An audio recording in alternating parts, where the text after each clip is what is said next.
Hello, and welcome to today's episode of Awaken the Feminine Within. I'm so excited because my husband is here with me today, and we've been in a very giggly mood lately. So just forewarning you, if there's a lot of laughs at this episode, it's just us being our ridiculous selves, and that's the way we would have it no other way.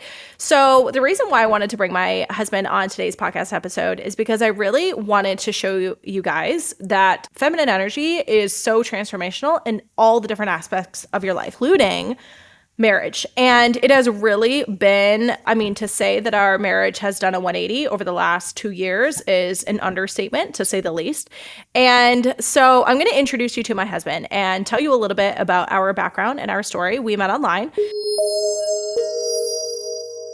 in 2010, and he is from the United States, and I am actually Canadian, so I was living in Canada at the time. And we met in person, and I already had a gut feeling within the first week that we were chatting online that he was the one. I'm using air quotes here. And from there, we got married in 2011. We have 3 children together, and we have a lot of dogs. I'm not going to mention the number because it's too many. That is socially acceptable. And so we have had a unique relationship because we were online and there was a lot of communication that way. And we're going to get into that in terms of, I was very heavily in my masculine energy for pretty much like the 90% of the time that, we've been together here now. Let's see, 12 years. Feels like it's been 22. 12 years we have been together, and I have been in my masculine energy for the predominant portion of that. And so let's welcome Paul. Paul is my husband, and say hello, husband. Okay, so first things first, let's talk about just what you need energy-wise between the masculine and feminine energy for relationships, because we were talking about this yesterday. We were preparing for this podcast, and you were saying such a great explanation of how you really can't have both masculine energies. If it's a 2-partner marriage, then you can't have 2 masculine energies or 2 feminine energies in the relationship. Right. So let's talk about that before we get into our stuff, because I think it's one thing, for the women who are listening to this, they're like, they want to learn more about feminine energy, and they may not realize like which they're in or what's what or whatever. So in the context of a relationship, why does there need to be a balance of both masculine and feminine? Sure. Yeah, I remember, golly, I don't know if it's been a year now, or I was doing some digging on, the different energies, feminine energy, masculine energy, etc., kind of helping me find myself and kind of helping you on your journey a little bit there. And I remember the book that I was reading at the time was talking about how important the 2 different energies are in a relationship. When you have those 2 energies, you really start to move into that roommate mentality, and you lose the relationship. It doesn't really matter what type of relationship it is, but if you want to have romance in a relationship, you really need the 2, I don't want to call them opposing, but they're complementary energies. You've got your masculine energy and your feminine energy. If you have 2 of the same energies, they're both kind of focusing in the same direction, and really it leaves a void there. A lot of times when you have women in their masculine, the man will either be in direct competition and there'll be a lot of arguments and a lot of butting heads between the 2 of them, or he will move into the feminine void because you'll see that void will be apparent, and it will be necessary in the relationship. And in order for the relationship to move forward, there has to be a masculine and a feminine. Now, does the man have to be the masculine? Does the woman have to be the feminine? That's a whole different podcast, whole different story. But you need to have those polar energies in order for the relationship to flourish. Generally speaking, you can have the opposing, like you and your masculine, and if I were to be in the feminine. However, the individuals, if they aren't truly being true to themselves, those energies they won't flourish. Yeah, you can plant a flower, and if it's not in the proper conditions, it may still flower, but not as much as if you gave it that fertilization and the proper room that it needed. So this is the perfect grow segue and become into, what it was meant to be, right? So let's tell the backstory of me being in my masculine, which forced you to go into your feminine. So first off, let's even start. Like, I basically Sure. forced the engagement because I was like moving to the other side of the country, and I was like, what the heck is going to happen? And I, passive aggressively forced. And to Yes. clarify, forced, I would say, mean I pushed passively forward, implied right? that, Not like, it yeah. may end if things were not going to go forward, which was honestly completely unnecessary on my part Yeah. because I Hmm. was just not willing to trust.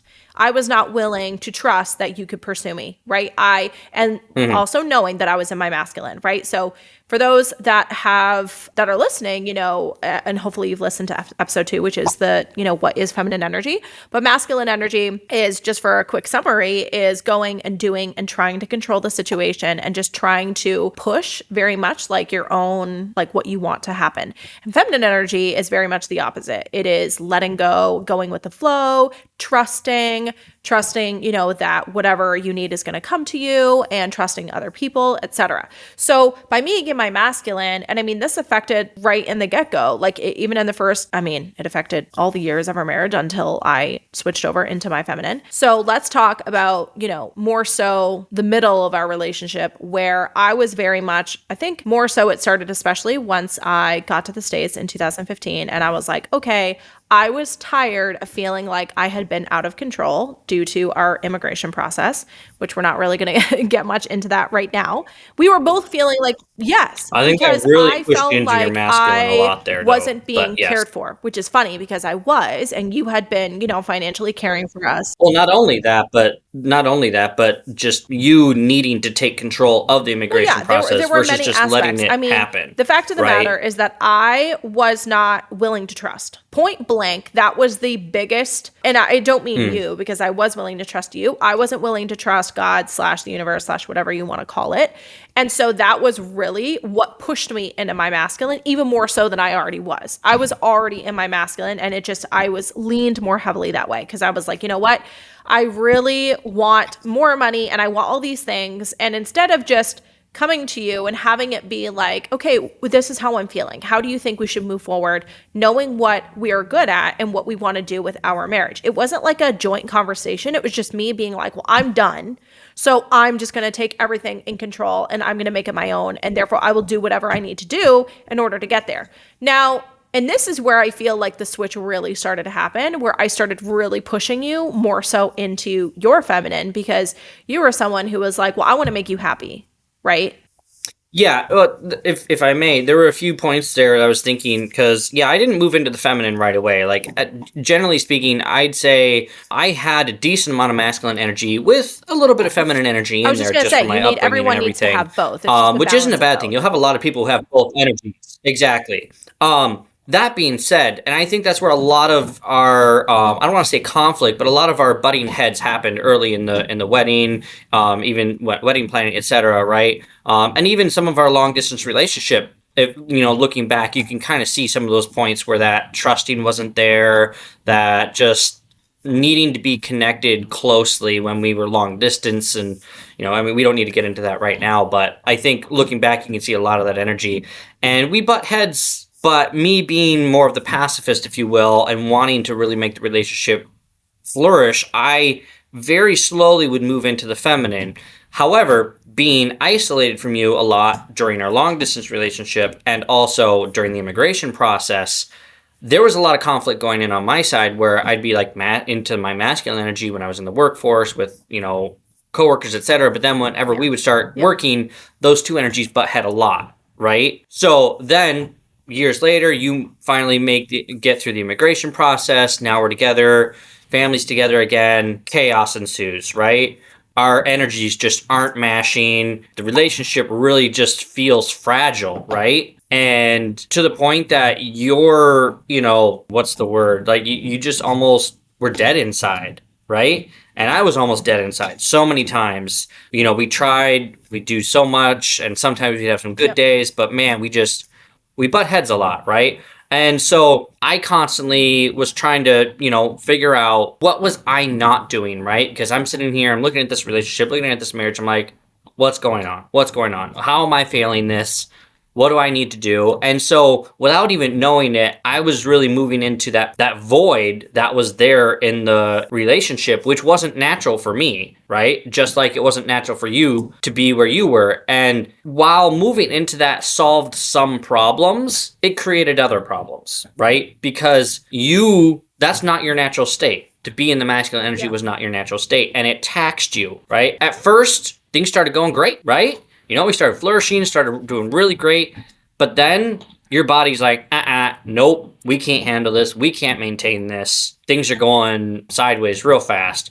And we couldn't quite figure it out for a while, right? And so, just to kind of give a picture, it's curious because us being separated, I think, really had a lot to do with how long it took me to move into the feminine, as well as why I think it was conflicting for me to do so at the same time. Because on my own, not when we were not conversing, when we were not connected, I was a manager, I was an area manager, I was moving up, like I was fulfilling the masculine energy. And then when it came to our relationship, there's just a big, like, I don't know, like what's wrong here? Because I'm trying to do the things that I understand to be the right thing to do, but and there's that's just where conflict, right?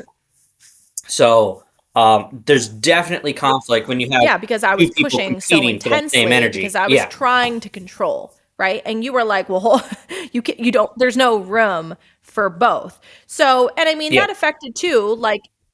Right, exactly. And I mean, even in the Like, well, other wait a second. context of, marriage as well, like same thing, with the intimacy. I was like, nope, I was like, I'm going to control that area. Like I'm going to, in a way, like, and this is where, it gets me saying it, but I was definitely manipulative because I was like, nope, I'm the one who's being in control here, either whether due to frustration, due to the immigration or whatever, other aspects earlier on in our marriage. I was like, oh, well, I want to be the one that's in control. I don't want to feel, at that period, I was like, oh, I don't want to be pursued. Like, I don't have time for this because I just want to focus on my business and go and make certain things happen. And so, and then even in the realm of, just other relationship aspects, I was just like always trying to control. I was always trying to, make decisions for you or push you in this way and like this way and this way. And it was always very like, well, how come you're just not doing what I tell you to do, for lack of a better, explanation.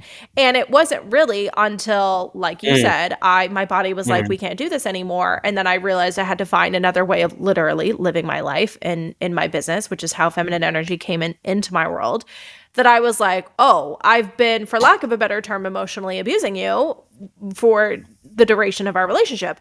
And that was really hard for me to, acknowledge. And also having that initial conversation about I don't like what's been happening, right? Like I remember those first couple conversations were really hard because I think for you, there was so much rejection happening over the last 12 years that you were like, oh, but now it's safe for me to be in my masculine energy. Like that doesn't feel right. You know what I mean? So like from your perspective, I feel like that would have just been so hard to be like, well, how can I just trust you at face value and that you're not going to go change your mind and try and control the situation again? Yeah. And obviously, this is things we've talked about a lot, but for the sake of your viewers and your listeners here, yeah, no, for sure. The first time that conversation came up, because it wasn't the first time communication has been our saving grace, honestly. It's why we are as strong as we are as a couple, right? Without that communication, who knows if we ever would have made it here, right? Which, be it because we started a relationship online and communication is what basically brought us together, who knows? Starting that communication, the first time definitely felt like, oh, here we go again, right? We're going to go through this conversation. There'll be a little bit of change and then, we'll go right back into the way it was. And so, from my perspective, having constantly been rejected, from my perspective, put my all into the relationship only for it to get rejected in ways that I didn't understand. Basically, it just felt like everything I was doing was anything you did wasn't good enough. Right? Yes, exactly.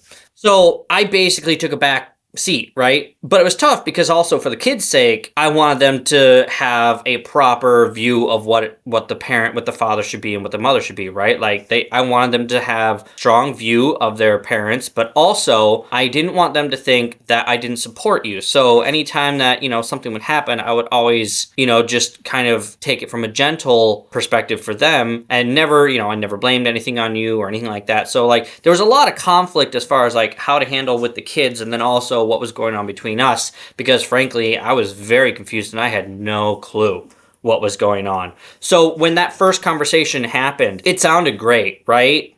Obviously, not in the moment because like lots of tears, lots of emotion, lots of like, whoa, what is this?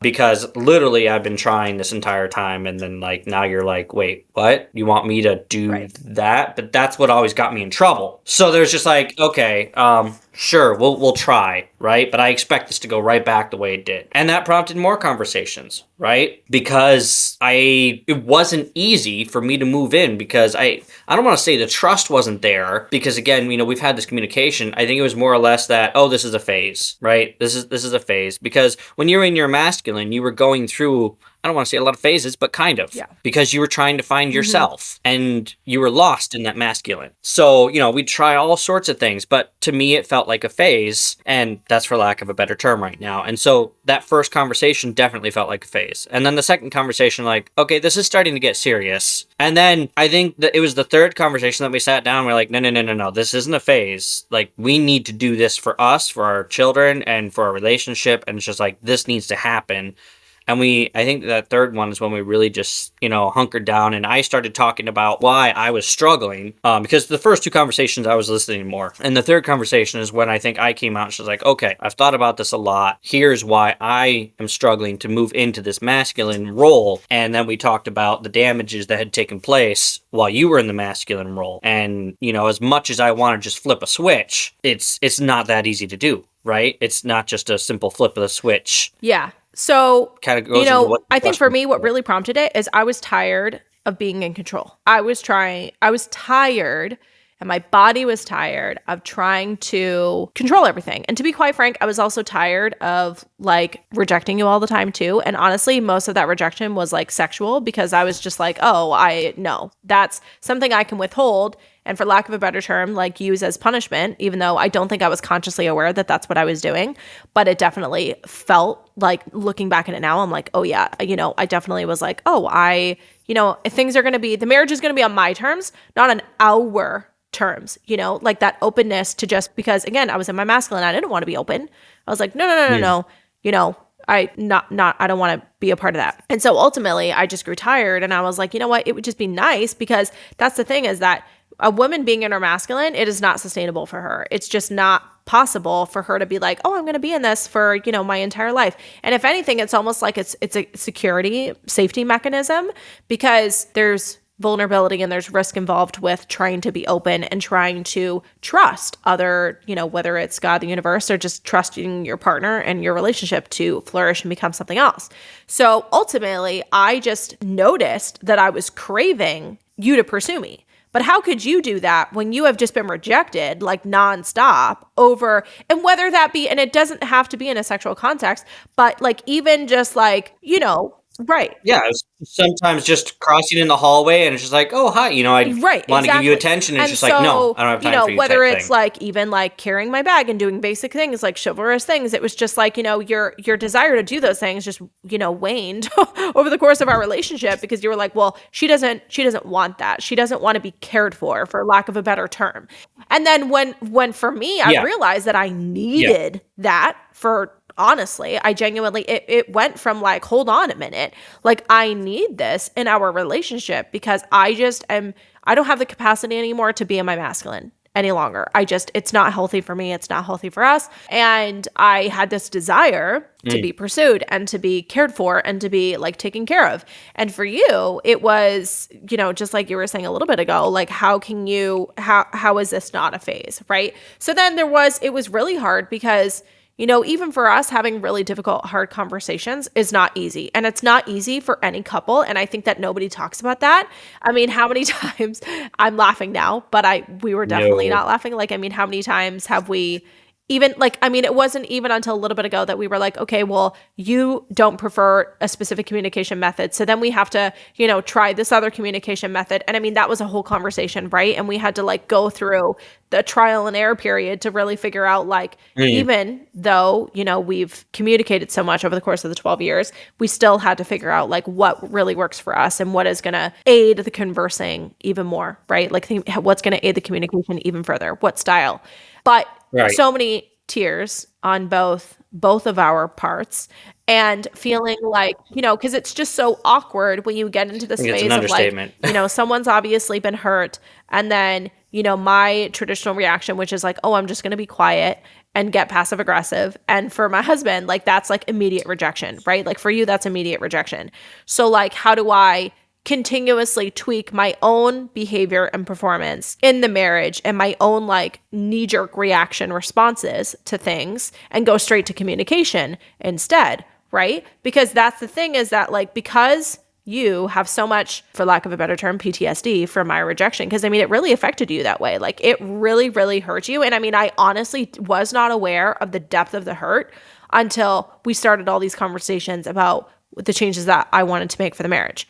Right. So like, I feel like we need to explain that for the women, because it's very like, women in their masculine emasculate Yeah. husbands. Like that's just how it goes. Like they emasculate, if they have someone in their life who's trying to be in their masculine energy, there's no, yeah. And I mean, and women are not I even see aware it that they're doing everywhere. this. And Really I was do. not aware that I was doing this. Honestly, I genuinely thought that I was doing the actions that were going to better our marriage. Genuinely. And it's just so crazy that I was so in the wrong.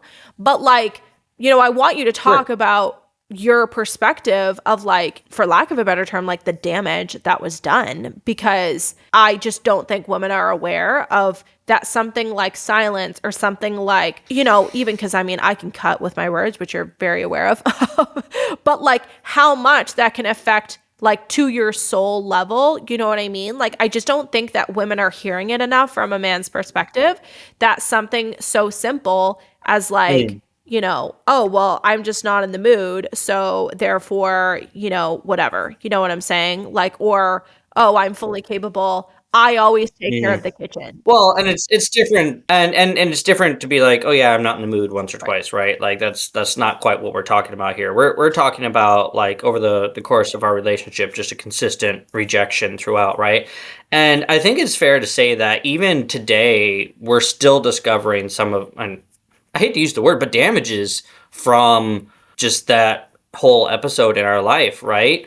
So it's an ongoing journey for both of us, because you weren't getting what you received, what you were seeking, right? And I think part of the hard part is me. I moved into our relationship with 110% commitment, right? Like my entire goal was just to make you happy, right? Like that was it. That was why I moved into this relationship. And so it's even more so hurtful when everything I was doing just seemed to make things worse. Just more rejection, more not being sufficient, more just of that, right?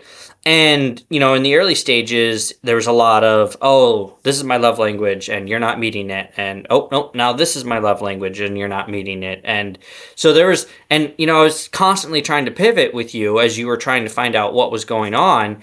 The reason why it was never, so the reason Sorry, why I dog is was dog not so happy. like, it's not good enough, is because I wasn't willing to hold space to allow that you could be good enough. I was just like, I literally, and this is what's so crazy, is when I think back into that phase of our marriage, I was like not willing, I didn't want to be open to just having you learn how to care for me. I was like, nope, I'm not willing to accept that. I literally did not want to hold space for you to literally Mhm. become the person I needed you to become. I was like, nope, ain't got no time for that. It just needs to be perfect, and it needs to be now. And since obviously you're not going to be perfect, Right. And you didn't Right. want And to I give was me like, the well, I'm opportunity to just going to try fail and and be learn from perfect that since failure either. clearly I'm better at it. I mean, this is literally my thought process like back in the day. And that sounds so horrible to say that out loud. That was definitely what was felt. Yeah. And That so, was and it's definitely just what was so, felt on my shameful side. on my part, but I don't feel ashamed for it. But it's just, it was really Yeah. like, how Like, are and you supposed to live up to those standards, for lack of a better word? I mean, it's not sustainable. It's not productive. It's not benefiting you. right. And I think one thing that really, even to this day, we're still kind of discovering a little bit. But when you use the words I'm about to say here, when you take them in hindsight, what you and I know to be the early stages of our relationship, I think you see where a lot of this came into play, right? So I just remember the person saying that, it's okay. Like, you need to let me fail. You never gave me the opportunity to fail because you're over here. And I'll be honest, like, you're very type A. You're very like, I can get things done. That's one of the things that I very much, admired when I first met you. It's just like, wow, here's this woman. She's a go-getter, right? And so for you, a lot of things would seem to come easier than they would necessarily for me. And so you just take it off right away. Like, boom, no, I'll do it. I'll do it. I'll do it. And you never let me fail in things in order to do them correctly. So I never even had the opportunity to fail eventually. So that at some point it's just like, okay, well, it seems like she doesn't want me here. So then I'd go and I'd just do something else. And then I'd get in trouble for not being there, right? Because now you're doing everything. So I couldn't relax. I couldn't do anything. I couldn't do anything correctly. So literally it's like, what do I do? Like, if I'm in the same room as you, there's this pressure of me not being good enough, right? And it's just this pressure of like, I think I'm causing her grief just by being in the room. But if I leave the room, then there's You were never good enough. resentment because I'm not there, right? So I think there was a lot of that going on. And there's one thing that keeps coming to mind as we talk here that it's not directly related, but it keeps coming to mind, so I wanted to talk about it. And I think it led to a lot of this as well. So when I first met you, you were in your masculine, right? You were Canadian, I was American. We won't talk about why you didn't come here first. But I moved to Canada, right? So for the first 3 years of our marriage, I was in Canada. Now, I dropped everything I had here and I moved there with, in my solid mind, just like in the masculine, I'm like, we got this. I've got faith. You know what? That's one thing about the masculine is that they also have the ability to not necessarily know where things are coming from, but it's just like, all right, I have faith in my abilities. I know that I can provide, etc. Right? So I moved into that and we moved out there, and being a foreign environment for me and your home ground, it was hard for me to be able to take the lead on pretty much anything because it's where you grew up. You knew everything about the country. You knew everything about where we were. You already had a job. I had to go through the immigration process to try and get a job. And then there was that constant friction of trying to go through the immigration process up there and get a work permit, etc., and me going out applying for jobs. And so there was failure right away that just, from your eyes, very much was like, oh, wait a second, this person's not living up to the standard. I just need to do everything. I need to provide. I need to bring home the bread and butter. I need to pay for the living. I need to do all of this, right? So there was a lot of that straight from the get-go, even just by when I moved up there. Oh, yeah, absolutely. With the marriage, but right? Because I don't think I ever would have that? made that conclusion, but I see how it basically, for lack of a better terms, like set the stage for, but I mean, the fact of the matter is that I was already in my masculine before we even got married. You know what I Paved the mean? road, Like, yeah. I was still always seeking control for literally Right. everything. Right. There was no willingness on my part to hold space for personal development, growth, whatever. Like, I was not willing to trust. I was not willing. And that is why you came to Canada first, when in theory, in hindsight, we've talked about this a million times, I should have come to the States first, right? Like, but I was not willing. And there's other factors at play we're not going to talk about here today.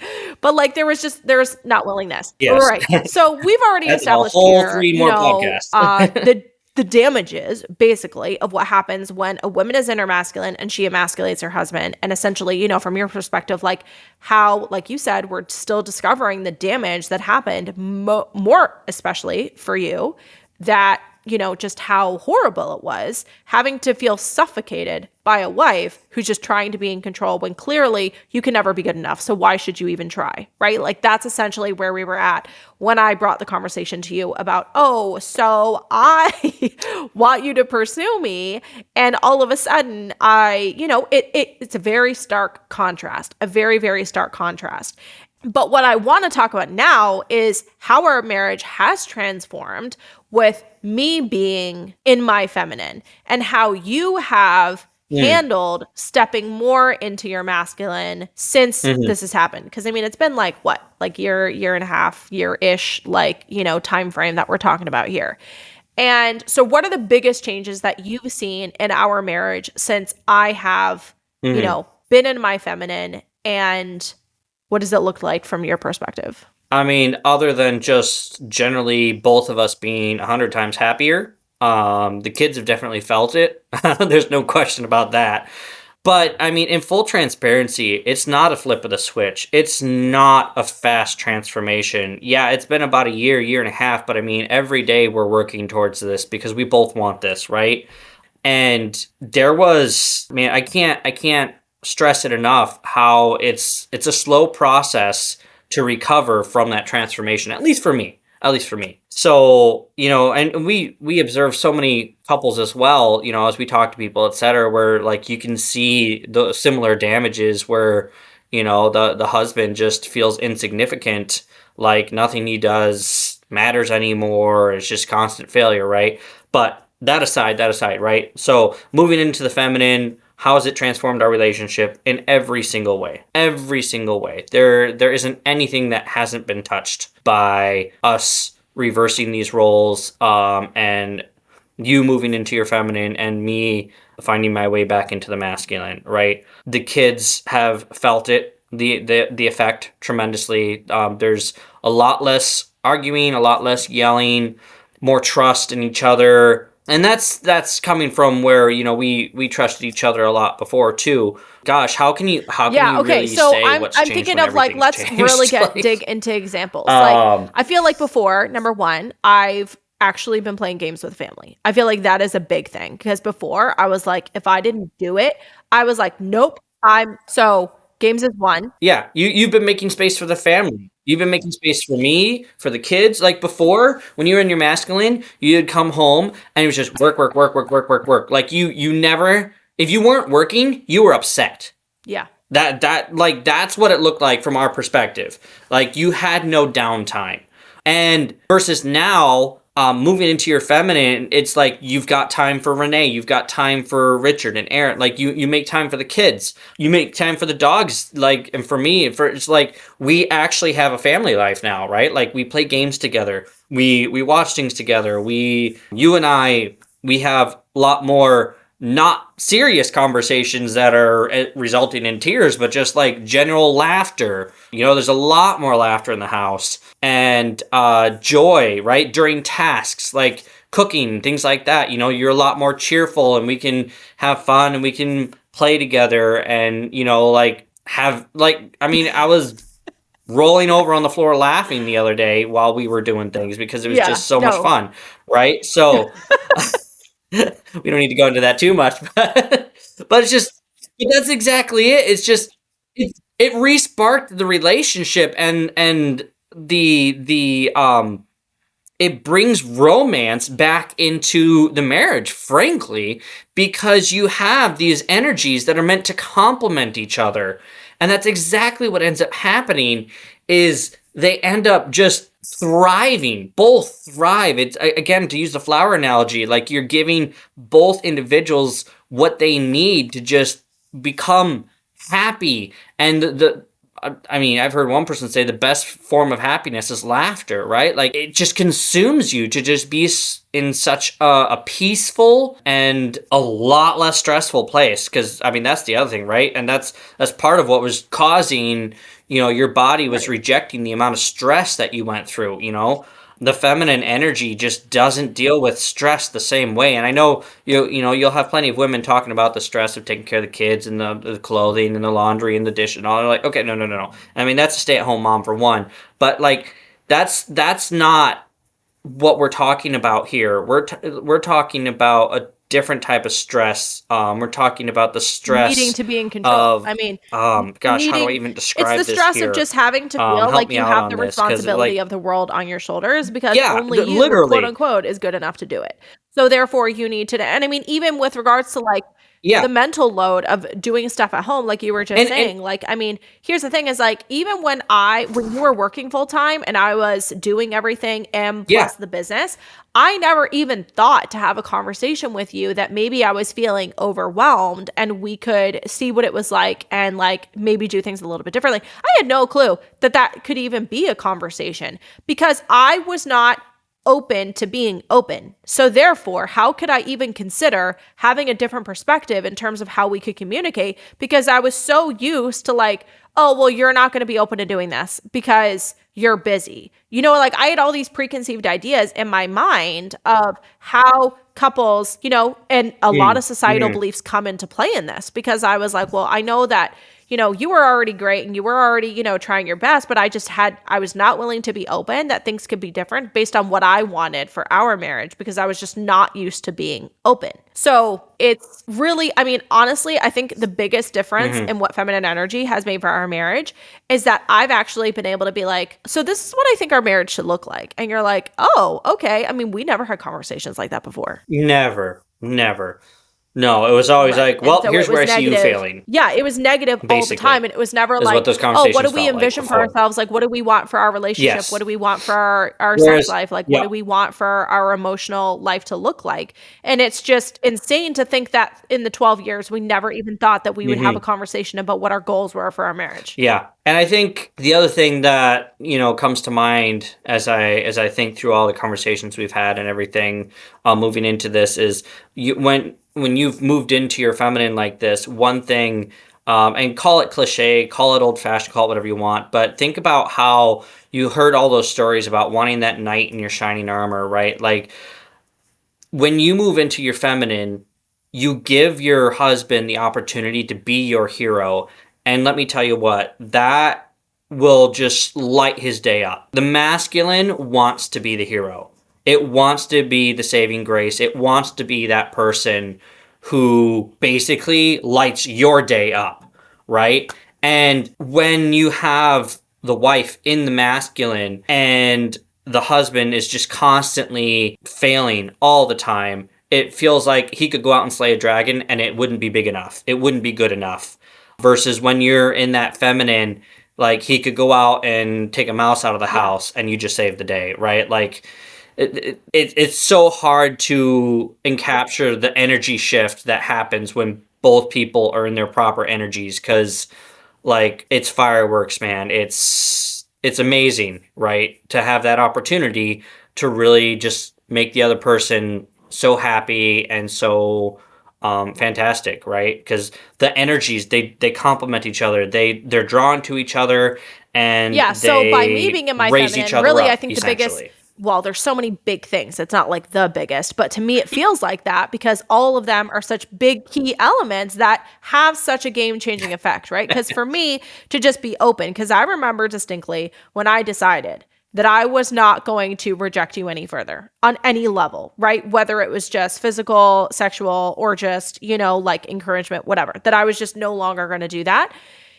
It was me being open, right? Like I had to open myself up to the idea of what it would look like if I didn't reject you any further. And I just Mm, thought to myself, I said, okay, well, what would happen? Let's take, the sexual example just strictly mhm, because I thought to myself, what would happen if I didn't reject? Because then that would put me in a position where I could feel pleasure more than I was previously.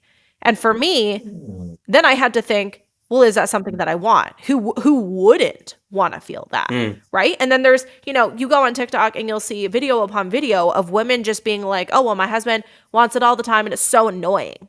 Like most women find it annoying that their husbands desire intercourse more than they do.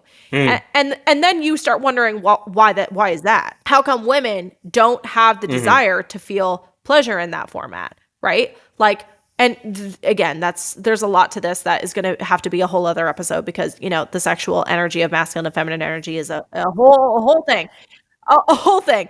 Yeah, But, yeah. A lot of things we're talking about ultimately, takes a like, lot of just I yeah. was open, and I really think that summarizes the change in our relationship is I was open and willing to allow you to step into your Yeah. masculine and Open allow versus myself closed. to Yeah. start receiving. So whether that be help around the house, just having you, I mean, best instances like last week when we Mhm. had an out of town big photo shoot, and I was feeling really overwhelmed. And I remember distinctly you were like, packing is easy for me, unpacking, unloading, all these things, which were giving me serious anxiety. And you were like, don't worry about it. Like, I've got it. And I remember just being like, thank God. Like, number one, thank God that you were willing to step up. And number two, that I was willing to voice what I Mm. needed and that you were willing to step into that role. And that's like the perfect example of how in our, in this healed phase of like masculine and feminine energy in our Yeah. marriage, how it's transformed. And I just felt so much relief. Like, your example of slaying the dragon, like that to me was like you slaying a dragon because I was just like, I'm dying and I really need you, but I didn't ask, but I was, and you were able to interpret that I very much was dealing with the Mm. emotional stress of everything involved. And you were able to just come in and take care of it. And, another example is like, I've been feeling overwhelmed with cooking. And so Mhm. I'm like, can you barbecue? And even after driving and working, like early in the morning and like driving home, you were like, yeah, sure, like I'll barbecue. And I'm like, oh, thank God, and I wasn't feeling good and I was feeling sick. And I'm like, those things are ingrained in my brain because I'm like, I can acknowledge now that I need help. And number two, you are like so willing to step into the role of helping because where in the past it might have been like, oh, well, I'm tired, like something like that. Like maybe, we need to do something else because you're just so much more willing to step into that role of helping, into that role of serving Mm. and actually and caring for me. Like you make it more apparent. Well, yeah, because before when you would have a need like this, even if I Right. stepped into that role, it still wouldn't be good enough, right? Because you weren't willing to receive that for the sake of the podcast, that heroic deed. You weren't really willing to receive it. It was just like it was more or less like, oh, okay, well, I'm so glad you did that, but now we have all these other things to worry about. Versus like, oh wow, that you received the relief of me being able to step in and take care of Right. those things, and Exactly. you didn't Yeah. stress about it, So right? honestly, like it really is, I hope women can see the difference in how being in your masculine and just that constant pushing and like the need to control and just like, oh, the list is, that never ending to-do list or whatever, and just like staying focused on that can be so damaging, and how opening up this conversation with your partner can be really, okay, so let's take the example because you've always been very open to the personal development that I've done, and not all people are like that. So, think of how I initiated the conversation with you about, oh, Sure. I might want some help with, things around the house, like whatever, blah, blah, blah. What would you recommend for a woman to like approach her? How would you recommend she approach her partner? Say she's ready to start receiving help and to start receiving more attention, whatever it is. And say she wants to pursue this area with her partner. What would you recommend, or how would you recommend that she approach it? Because I mean, you have the guy's perspective, especially from a damaged Hmm. place. So how would it, say we could go back and rewrite things, how would you suggest I have approached you about Yeah. this? So, couple things there. One, you got to remember it's not going to be an overnight transformation, right? Depending on how deep the damages are, it could be a slow process. But that being said, I think the way to approach it, just to remember that the masculine wants to be the hero, right? Approach it in a way that gives him an opportunity to save your day, right? So if there's something that's really just you really need help with, it's been a bother, whatever, like, oh my gosh, you didn't take the garbage out again. Oh, you didn't do this again. You didn't. So rather than nagging about it, and I hate to use that word, but come with a more charitable approach, possibly.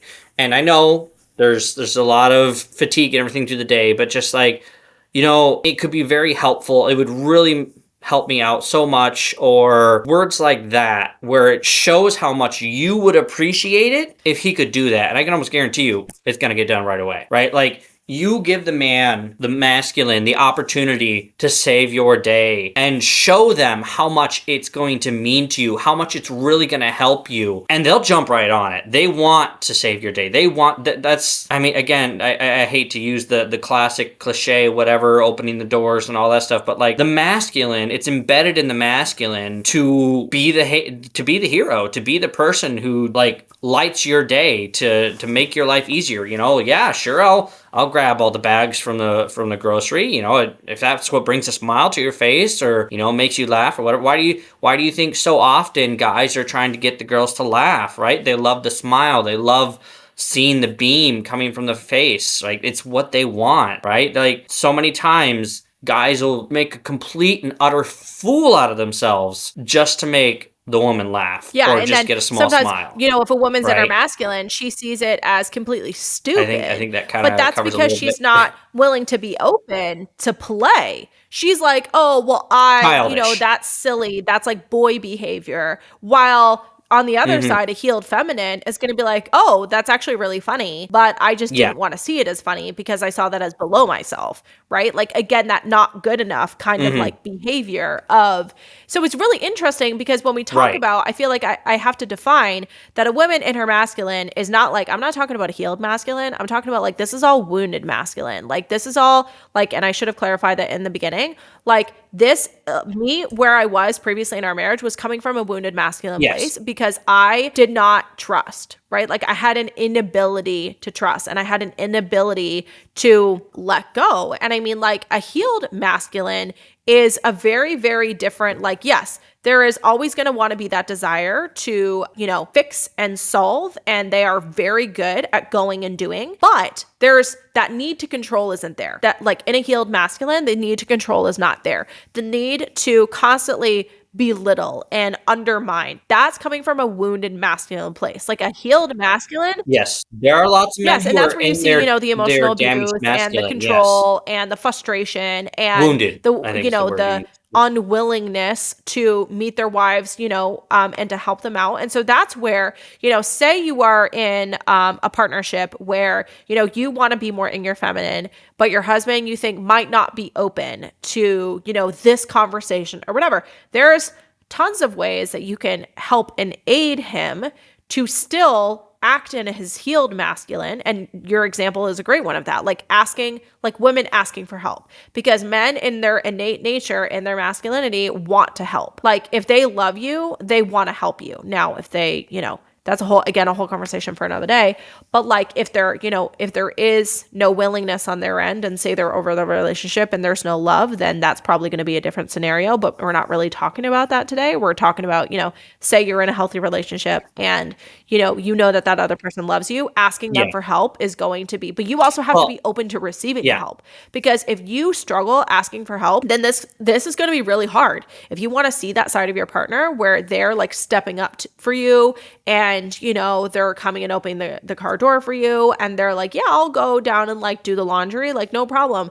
Then that has to come from you wanting the openness and wanting to receive, right? Like, you have to want to receive. You have to want to like. And I think it's important to say, I think it's important to say here, though, that when the man or the person in the masculine steps in to try and assist and perhaps makes a mistake or whatever, right? Be it cooking, be it laundry, be it whatever, don't come back with an aggressive or just like a foolish type reprimand, right? Like, encourage the person to continue on with their strife, because especially if they've been in the wounded masculine, making fun of in a not so funny manner can push them more into that wounding when they just took a huge risk, right? Especially like, let's say you and I, before we started switching roles, right? Or let's say right after that first conversation, if I would have tried to initialize something and just do it in a very foolish way, and you would have been like, oh my gosh, that was just horrible, blah, blah, blah, right? Like, it would have just been like, see, there we go again. I just, why do I even try, right? Versus, like, again, what I said earlier, it's okay for the man to fail. It is in their failures that they learn. Big time, big time, big time. In the work environment, in the home environment, in their life. Men take risks all the time. Look online. How many videos do you see? Oh, this is why women live shorter than men or longer than men, right? Because men do stupid stuff all the time. But it is in those risks that they learn and that some of them thrive. The people, the men that are so successful took some of the biggest risks you can't even imagine, right? So you don't want to make fun of the risks. You want to encourage them in a safe manner.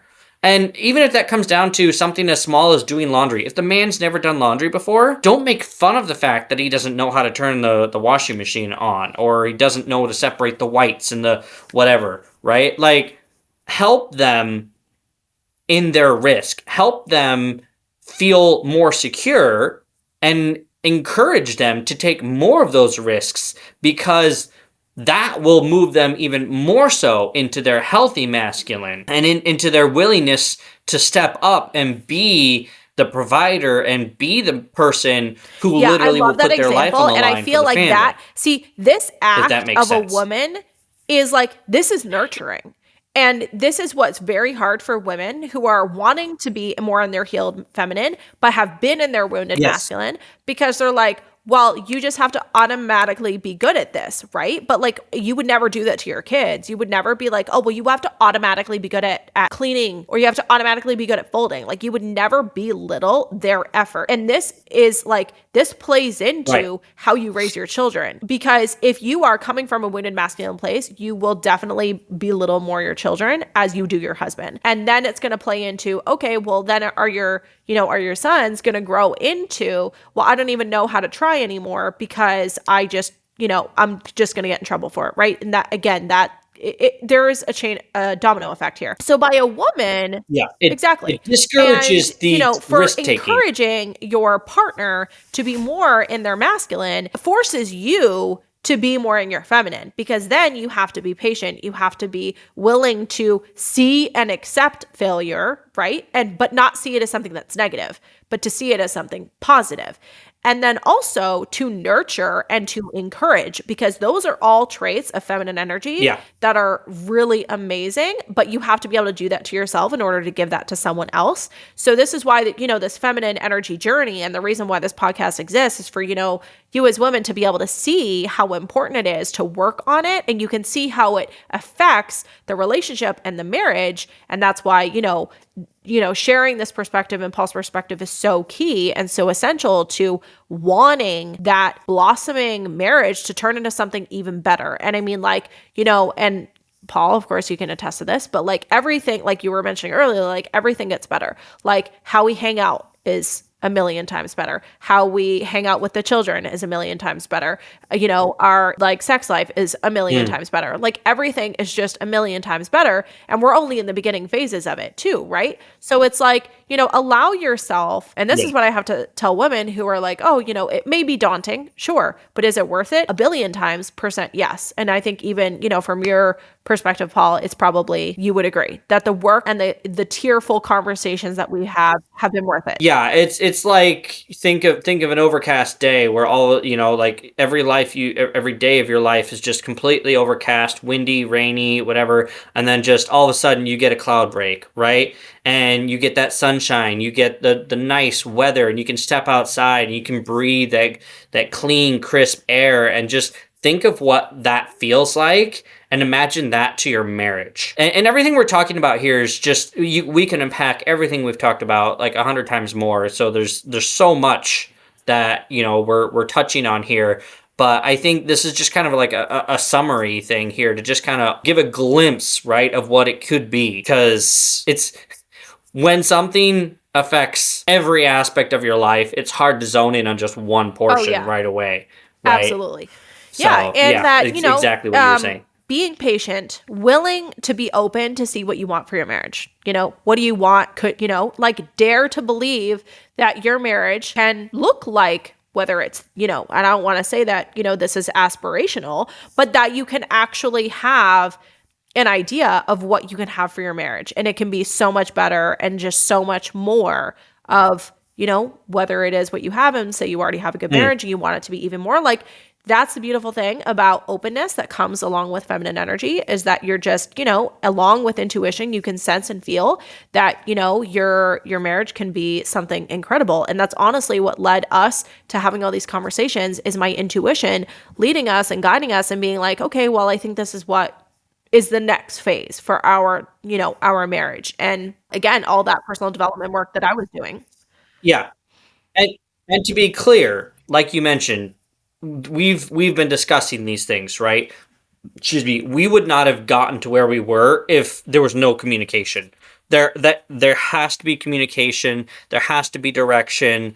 There has to be, like, especially if the woman has stepped into the masculine and he has just kind of shrunk away, and from your perspective probably isn't looking like he's part of the marriage or part of the family anymore, right? Like, if you just start moving into your feminine and don't communicate this, he won't necessarily move in, because he's not going to see that this is what you are looking for anymore, because all the times that he's been made fun of, all the times he's been not good enough, all the rejection, there has to be a communication, and some people might take longer than others. But nurturing, the word you used, is a powerful word. It's very feminine. It embodies a lot of the feminine energy from my perspective. And to nurture without judgment, I think, is a huge, huge thing. And I know that sounds like a lot of pressure, but really, I think the guy just needs to be given the opportunity and the freedom to move into that role and trip on his way in,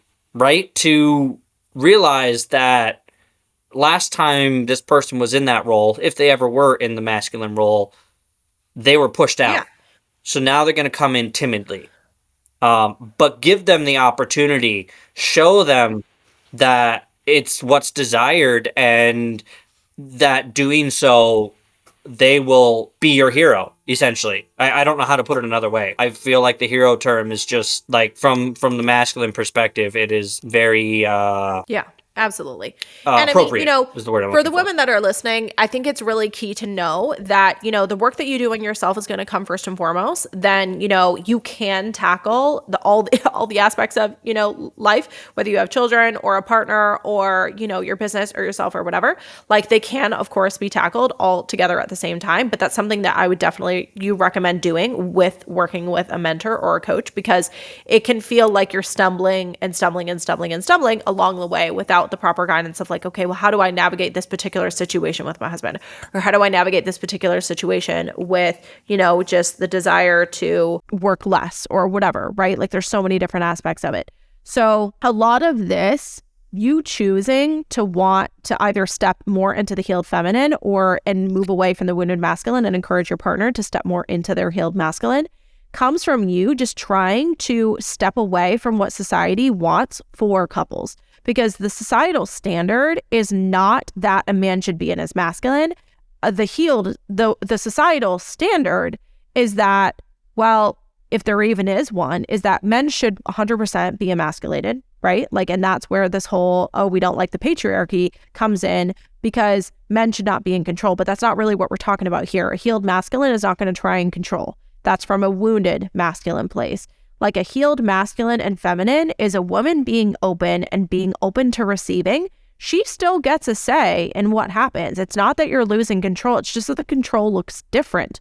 The control is by you not being in control. And I mean, again, I feel like the word control is just not the right word here, but there's a lot of woundedness that's happened, like, collectively in our society. And so, again, you see it, like, even last night we were watching a show and I was like, oh, do you notice how, like, there's like no boys in like family units anymore? Like, you won't see them. Like, it's just like women. But how come? Because we as women have this craving. Like, how many times do we hear on social media, like, well, you just can't find the right guy, or I can't find a guy that, like, that's because we as women we're not willing to nurture the healed masculine, because we don't even know what it looks like anymore. We're so far removed and we're so far into our wounded masculine that we don't know what it's looked like to heal and to encourage a healed masculine. So this is going into another podcast episode we'll probably have to do. Paul, you and I will probably have to do together because we have a lot more thoughts on this. But it just comes from what I'm trying to say is if you want the healed masculine and the healed feminine to exist in your marriage, like Paul and I are trying to achieve, then you have to choose to not follow the societal standard and to just separate yourself from that, like emotionally, whether it's on social media, but just like, and especially, and even when it comes to like watching TV, to like just choose and be like, well, I just want what I know is right for my marriage. And that probably means not, doing what everyone else is doing. Also, just, you got to be careful with the social media because it can encourage the wrong behavior as well, right? If you've been watching the same things over and over and over again, and they've been kind of helping you maintain the masculine, then leaving that might be hard to do if you keep hearing things that are encouraging you to stay in the masculine. So the other thing that I wanted to mention, it's not an easy journey. There will be hard conversations, and sometimes some of those hard conversations might consist of listening to the hurt that you caused, not necessarily intentionally, but in order for there to be healing, sometimes the wounds have to be ripped open again on both sides for there to be proper healing on both sides. Yep. And not so there's right? It's a lot of work. Honestly, sometimes it does feel like a full-time job, just communicating, especially since we've entered into this phase and I've been more in my feminine. It does really like it to the point where, now we're like, okay, we definitely have to converse like seriously about, what's going on between the two of us and how we're feeling like every week. Like there's no way we should go beyond that week time frame because otherwise something's going to come up. Someone's either going to think or feel something. And then it's just, there's miscommunication, right? And that affects like our overall baseline energy dynamic in our marriage and that affects the children, right? And we, of course, first and foremost, want to make sure that we're just having a good time. And so that communication is definitely essential and key. Yes. And so, yeah, it is 100% a full-time job and it sucks. And nobody really talks about how much work and how painful it really is.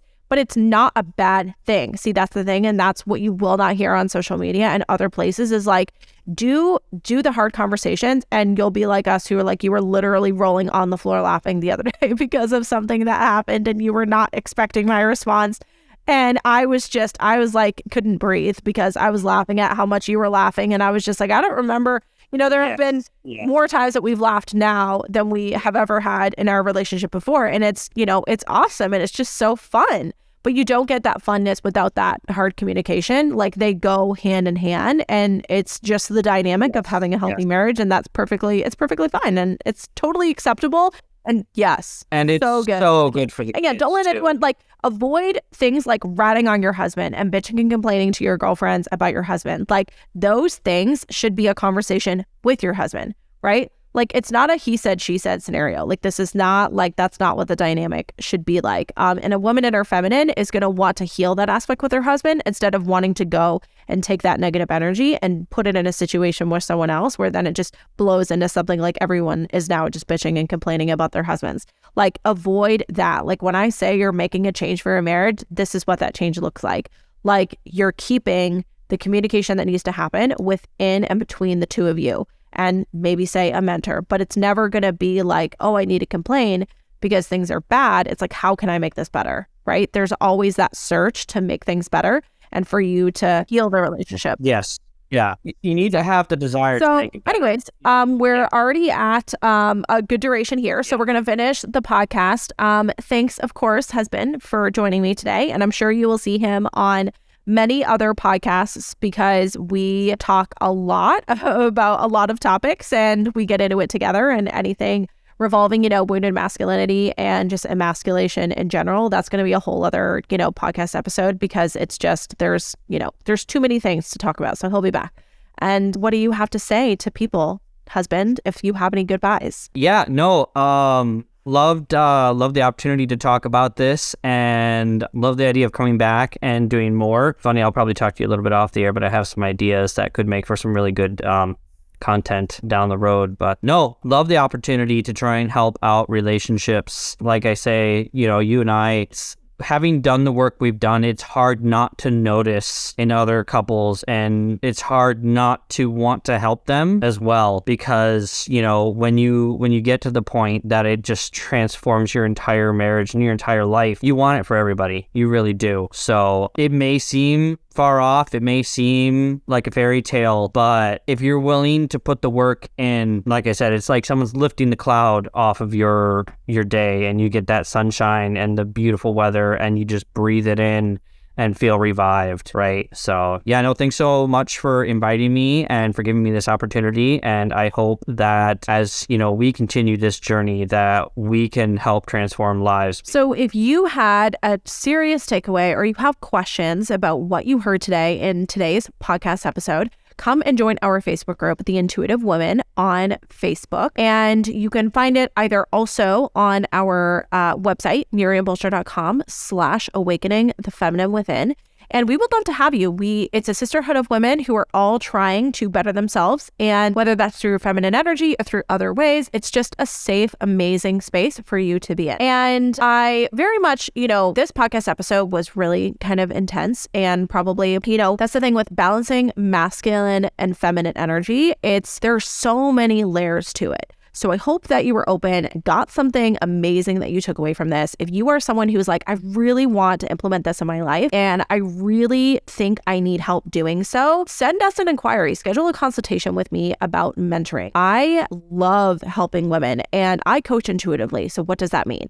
Is that when someone comes to me, I can intuitively feel what it is that they need. And it's beautiful and it's amazing because it's basically like a shortcut. So you have a mirror, which is me, and I can sense what it is that you need to help working through. And so in addition to what you consciously are aware of what you need help with, we can make a lot of headway really, really quickly. There's many different ways in which I help women. So there's our Awakening the Feminine Within Collective, which is a group. There's one-on-one coaching, and then there's just also one-off calls as well. So if you are like, I really, really want to really implement this feminine energy into all the aspects of my life so that I can enjoy it and reach my fullest potential, schedule a coaching consultation via my website, or you can just send me a message on Facebook or Instagram. And if you haven't followed us there on those platforms, Instagram, it's at Miriam Bulcher. Facebook, again, you can follow me there, Miriam Bulcher. And if you haven't yet, come and watch this episode on YouTube.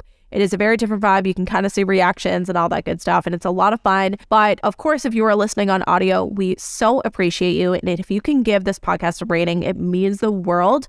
And if you can share this and subscribe and tell your friends to subscribe, that means even more. The goal here is that we are able to help women to hustle less, learn to live with peace, joy, contentment, and just have the best life. You deserve it. You should not have anything less than all of those things. And I just appreciate you being here listening to today's podcast episode. And I will see you in the next one.